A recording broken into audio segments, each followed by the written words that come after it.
नमस्कार दोस्तों, मैं हूं विकास और आप देख रहे हैं ऑल इंडिया अफेयर्स। नाउ आप ये आर्टिकल देख सकते हैं। कई आर्टिकल पब्लिश हुए हैं जिसमें भारत के विदेश मंत्री एस जयशंकर की इस बयान को दिखाया जा रहा है। एस जयशंकर साहब ने कहा कि I am waiting for thank you to world. पूरी दुनिया को भारत को थैंक यू बोलना चाहिए। आज इंडिया की वजह से पूरी दुनिया की जो इन्फ्लेशन है वो कंट्रोल हुई है। तो इस वीडियो में हम जानेंगे कि भारत ने ऐसा क्या कर दिया जिसकी वजह से पूरी दुनिया की जो इन्फ्लेशन है वो कंट्रोल हो गई। तो बहुत कुछ जानने को मिलेगा, इस वीडियो में बने रहिए हमारे साथ। गाइस, आप सभी जानते हैं कि पूरी दुनिया में तेजी से महंगाई बढ़ रही है, जिसे इन्फ्लेशन कहते हैं। इसे साइलेंट किलर भी कहा जाता है। इसे साइलेंट किलर क्यों कहते हैं, आइए इसे एक छोटे से एग्जांपल से समझते हैं। मान लीजिए आपने फ्यूचर के लिए 1 लाख रुपया सेविंग किया।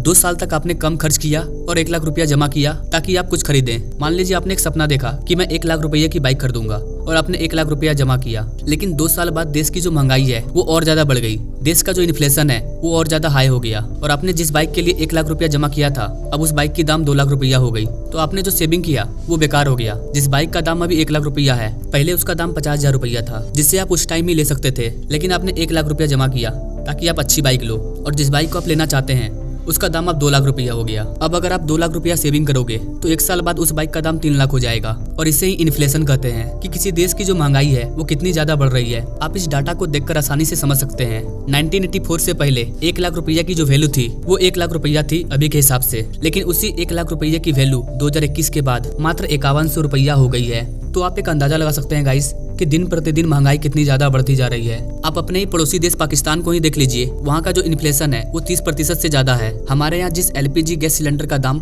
1100 से 1200 रुपया है, वहीं उसी सिलेंडर का दाम पाकिस्तान में 3000 के पार है। और जाहिर सी बात है कि अगर इतनी ज्यादा महंगाई बढ़ेगी तो देश गरीबी रेखा के नीचे जाएगा ही जाएगा। और पाकिस्तान की 10 करोड़ से ज्यादा आबादी गरीबी रेखा के नीचे जा चुकी है, ऐसा वर्ल्ड बैंक का कहना है। नाउ आप अपने स्क्रीन पर ग्लोबल इन्फ्लेशन रेट का ये डाटा देख सकते हैं। किस देश का इन्फ्लेशन रेट कितना होगा ये उस कंट्री के पर कैपिटा इनकम पर डिपेंड करता है। तो ये भी खतरे का संकेत है। अगर इन्फ्लेशन 2 से 3% है तो ये ठीक है। दुनिया में सबसे ज्यादा इन्फ्लेशन अर्जेंटीना, तुर्की, वेनेजुएला में है। तुर्की की इन्फ्लेशन 61% हो चुकी है। तुर्की पाकिस्तान से भी पीछे जा चुका है। और अगर ऐसा ही चलता रहा तो कुछ ही सालों के बाद तुर्की गरीबी कंट्री की लिस्ट में शामिल हो जाएगा। अर्थक्वेक की वजह से तुर्की की जो इंफ्रास्ट्रक्चर है वो मिट्टी में मिल चुकी है और तुर्की पूरी तरह से डिस्ट्रॉय हो चुका है। वहाँ पर हर चीज की महंगाई बहुत ज्यादा है और इसके बाद भी तुर्की पाकिस्तान को सपोर्ट करता है। जबकि वहाँ पर अर्थक्वेक आया था तो भारत ने उसकी बहुत ज्यादा मदद की थी। और यही कारण है कि दोनों कंट्री का जो इन्फ्लेशन रेट है वो काफी हाई हो चुका है। अगर हम भारत की इन्फ्लेशन की बात करें तो भारत का जो इन्फ्लेशन है वो काफी हद तक कंट्रोल में है। हमारा इन्फ्लेशन 5% से भी कम है और RBI का कहना है कि हम अपने इन्फ्लेशन को और कम करेंगे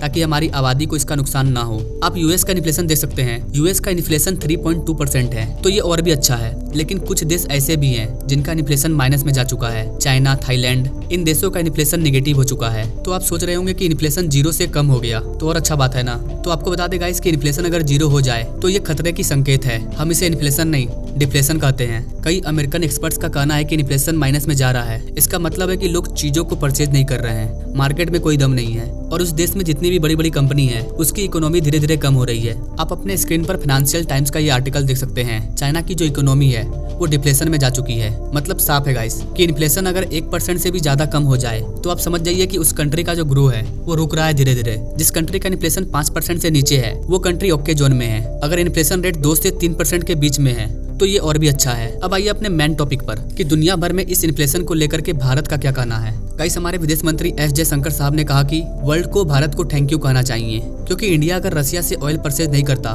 तो आज जो इन्फ्लेशन आप देख रहे हैं ये कहीं और होती। जियोपॉलिटिकली अभी जितने भी मेन कंट्री है उन सारे कंट्री का जो इन्फ्लेशन रेट है वो कंट्रोल में है, वो मेंटेन है। अगर इंडिया रसिया से ऑयल परचेज नहीं करता तो अरब कंट्री को लगता कि दुनिया ऑयल के लिए हम पर डिपेंड है और हम ही सबको तेल दे रहे हैं। चलो हम मनमानी करते हैं, दाम बढ़ा ऑयल का, और ऐसे में अरब कंट्री ऑयल का दाम बहुत ज्यादा बढ़ा देते हैं और पर बैरल ऑयल की जो कीमत है वो $150 से भी ज्यादा हो सकती थी और इससे सिचुएशन बहुत ज्यादा खराब हो जाती।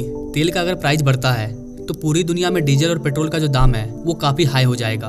इन्फ्लेशन और ज्यादा बढ़ जाता है और महंगाई बढ़ने का मतलब है कि इन्फ्लेशन बहुत ज्यादा हाई हो गया। तो अपना प्यारा भारत, जिसने अपने ऑयल खपत का 50% ऑयल सिर्फ रसिया से इम्पोर्ट कर रहा है, इससे रसिया का इन्फ्लेशन भी कम हुआ है। इनफैक्ट पूरी दुनिया का इन्फ्लेशन कंट्रोल हुआ है। अभी वर्ल्ड मीडिया ये बोल रही है कि भारत ने वॉर का फायदा उठाया और रसिया से डिस्काउंट पर ऑयल परचेज किया। इस पर एस जयशंकर साहब ने कहा कि आप हमारा फायदा भूल जाओ एक टाइम के लिए, और ये देखो कि हमने दुनिया को इन्फ्लेशन से कैसे बचाया। अगर भारत यूएस की बात मानकर रसिया से ऑयल नहीं लेता तो दुनिया भर के आम नागरिकों को महंगाई का सामना करना पड़ता। तो भारत का ये जो स्टेटमेंट है ये पूरी दुनिया में गूंज रहा है और भारत सीना चौड़ा करके बोल रहा है कि हमने तो आपकी मदद की है, you should be thank you us. I hope कि गाइस आप समझ पाए होंगे कि भारत ने कैसे दुनिया को एक बड़े संकट से बचाया है। नाउ इस टॉपिक को लेकर के आपकी क्या टिप्पणी है, आप अपने राय कमेंट बॉक्स में जरूर दीजिए और ऐसे लेटेस्ट अपडेट के बारे में जानने के लिए हमारे चैनल से जरूर जुड़िए। Now thanks for watching this video. मिलते हैं नेक्स्ट वीडियो में एक नई जानकारी के साथ, तब तक के लिए जय हिंद।